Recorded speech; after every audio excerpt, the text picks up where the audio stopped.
रात के ठीक 12:07 हो रहे थे। सुनसान सड़क, दोनों तरफ घना अंधेरा और ऊपर से ठंडी हवा। मेरी बाइक की आवाज़ इस खामोशी को चीर रही थी। तभी सड़क के किनारे एक परछाई दिखी। मैंने ब्रेक लगाया। वो एक लड़की थी, काली साड़ी पहने, खुले लंबे बाल और चेहरा आधा अंधेरे में छुपा हुआ। उसकी आंखें अजीब तरह से शांत थीं, लेकिन उनमें कुछ ऐसा था जो नज़र हटने नहीं दे रहा था। उसने धीरे से कहा, क्या मुझे थोड़ा आगे तक छोड़ दोगे? मेरे मन ने मना किया, लेकिन दिल ने हामी भर दी। जैसे ही वो बाइक पर बैठी, अचानक ठंडी हवा तेज हो गई और मुझे ऐसा लगा जैसे किसी ने मेरी गर्दन के पीछे सांस ली हो। हम दोनों चुपचाप चल रहे थे। पूरी सड़क पर बस बाइक की आवाज़ थी। मैंने हिम्मत करके पूछा, इतनी रात को अकेली? वो हल्की मुस्कान के साथ बोली, कुछ रास्ते ऐसे होते हैं जहाँ अकेले ही जाना पड़ता है।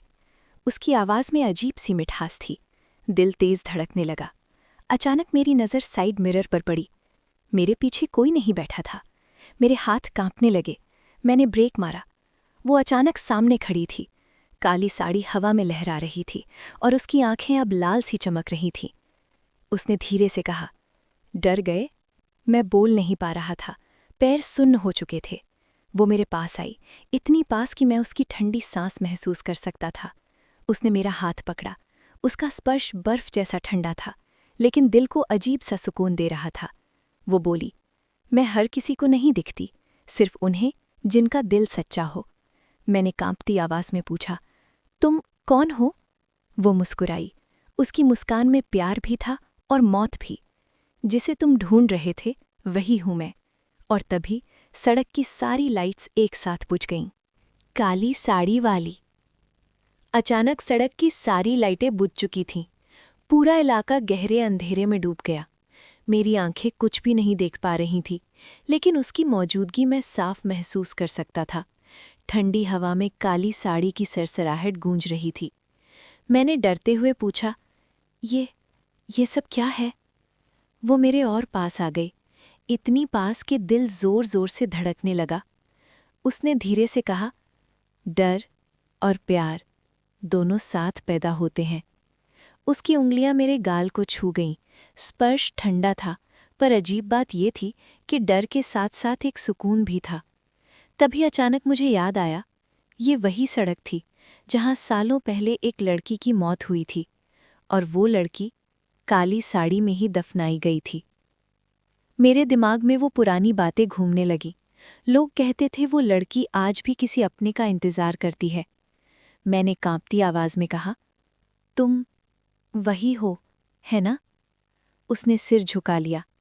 काली साड़ी के नीचे से उसकी आंखों से आंसू गिरे। हाँ, उसने पहली बार दर्द भरी आवाज में कहा। मैंने प्यार किया था, पर मुझे धोखा मिला। उसका चेहरा अब डरावना नहीं लग रहा था, बल्कि टूटा हुआ, अकेला और बेहद उदास। मैंने हिम्मत करके उसका हाथ थाम लिया। वो चौंक गई। डरो मत, मैंने कहा, हर कहानी का अंत दर्द नहीं होता। उसकी आंखों में पहली बार उम्मीद की चमक दिखी। लेकिन तभी पीछे से किसी के हंसने की आवाज आई। वो हंसी इंसानी नहीं थी। हवा में जहर घुल गया। उसने मेरा हाथ जोर से पकड़ लिया। वो आ गया। उसकी आवाज में घबराहट थी। कौन? मैंने पूछा। जिसने मुझे मारा था। अंधेरे से एक साया बाहर आया, लंबा टेढ़ा और आंखें जलती हुई। पूरी सड़क पर ठंड फैल गई। वो काली साड़ी वाली लड़की मेरे सामने खड़ी हो गई। अब वो डरावनी नहीं थी, वो मुझे बचा रही थी। उसने कहा, अगर तुम मुझसे प्यार करते हो तो पीछे मत हटना। मेरे पास दो ही रास्ते थे, या तो भाग जाऊं या उस प्यार के लिए खड़ा रहूं जो मौत के बाद भी जिंदा था। मैंने उसका हाथ कसकर पकड़ लिया। और तभी पूरी सड़क पर जोरदार चीख गूंज उठी। जारी है। उस चीख के साथ ही जमीन कांप उठी। पेड़ों के पत्ते बिना हवा के हिलने लगे। वो साया हमारे चारों तरफ घूम रहा था। काली साड़ी वाली लड़की ने मेरी तरफ देखा। उसकी आंखों में अब डर नहीं था, सिर्फ फैसला था। अगर आज वो आज़ाद हुआ तो ये सड़क फिर से लाशें देखेगी, उसने कहा। मैंने महसूस किया उसका हाथ अब पहले जैसा ठंडा नहीं था, जैसे वो धीरे धीरे इंसान बन रही हो। अचानक वो साया हमारे सामने आ गया। उसका चेहरा सड़ चुका था और गर्दन पर खून के गहरे निशान थे। तू आज भी जिंदा है? उसने गुर्रा कर कहा। लड़की ने जवाब दिया, आज मैं अकेली नहीं हूं। वो साया मेरी तरफ बढ़ा। मेरे कानों में फुसफुसाहट गूंजने लगी। इसे छोड़ दे, वरना तू भी यहीं फंस जाएगा। मेरा दिल कांप रहा था, पर हाथ नहीं छूटा। काली साड़ी वाली लड़की ने आंखें बंद की। तेज हवा चलने लगी। उसकी साड़ी आसमान में लहराने लगी। उसने पहली बार अपना पूरा चेहरा दिखाया। खूबसूरत, लेकिन आंखों के नीचे सदियों का दर्द। प्यार अगर सच्चा हो, उसने कहा, तो मौत भी हार जाती है। अचानक चारों तरफ उजाला फैल गया। साया चीखने लगा, जैसे उसे आग ने जकड़ लिया हो। सब कुछ अचानक शांत हो गया। हवा थम गई। सड़क फिर से वैसी ही लगने लगी जैसे कुछ हुआ ही ना हो। मैंने उसकी तरफ देखा। वो अब बहुत हल्की दिख रही थी, जैसे धुंध। उसने मुस्कुरा कर कहा, मेरा इंतज़ार ख़त्म हो गया। मेरे गले में कुछ अटक गया। तो क्या तुम चली जाओगी? उसने मेरा माथा छुआ। पहली बार उसका स्पर्श गर्म था। प्यार हमेशा साथ नहीं रहता, वो बोली। कभी कभी बस याद बन जाता है। धीरे धीरे वो हवा में घुलने लगी। काली साड़ी अब बस एक परछाई थी। सड़क पर अब मैं अकेला खड़ा था, लेकिन दिल के किसी कोने में वो आज भी जिंदा थी। मैं समझ रहा था कि सब खत्म हो चुका है, पर उस रात के बाद मेरी जिंदगी पहले जैसी नहीं रही। जहां भी जाता, कहीं ना कहीं काली साड़ी की हल्की सी झलक दिख जाती। कभी शीशे में, कभी परछाई में। मैं खुद से कहता, सब वहम है, लेकिन दिल मानने को तैयार नहीं था। एक रात मेरे कमरे की खिड़की अपने आप खुल गई। ठंडी हवा के साथ एक जानी पहचानी खुशबू आई। मैंने धीरे से कहा, क्या तुम वापस आ गई हो? अंधेरे में एक आवाज़ गूंजी, कुछ रिश्ते अधूरे नहीं होते। वो मेरे सामने थी, पहले से ज्यादा खूबसूरत, लेकिन आंखों में डर। मैं पूरी तरह मुक्त नहीं हो पाई हूं, उसने कहा। वो साया गया, पर उसका श्राप रह गया। उसने मेरी ओर हाथ बढ़ाया। अगर तुमने मेरा साथ छोड़ा तो मैं हमेशा के लिए खो जाऊंगी। मेरा दिल दो हिस्सों में बट गया, डर और प्यार। मैंने फैसला कर लिया। मैंने उसका हाथ पकड़ लिया। इस बार वो ठंडा नहीं था, बल्कि इंसानी सा गर्म था। अचानक चारों तरफ लाल रोशनी फैल गई। दीवारों पर खून जैसे निशान उभर आए। उसकी आवाज़ कांपने लगी, अगर तुमने ये रास्ता चुना तो तुम भी इस दुनिया के नहीं रहोगे। मैंने उसकी आंखों में देखा। वहां प्यार था और एक डरावनी सच्चाई। मैंने कहा, अगर तुम्हारे बिना जिंदगी है तो वो जिंदगी नहीं। और उसी पल कमरा अंधेरे में डूब गया।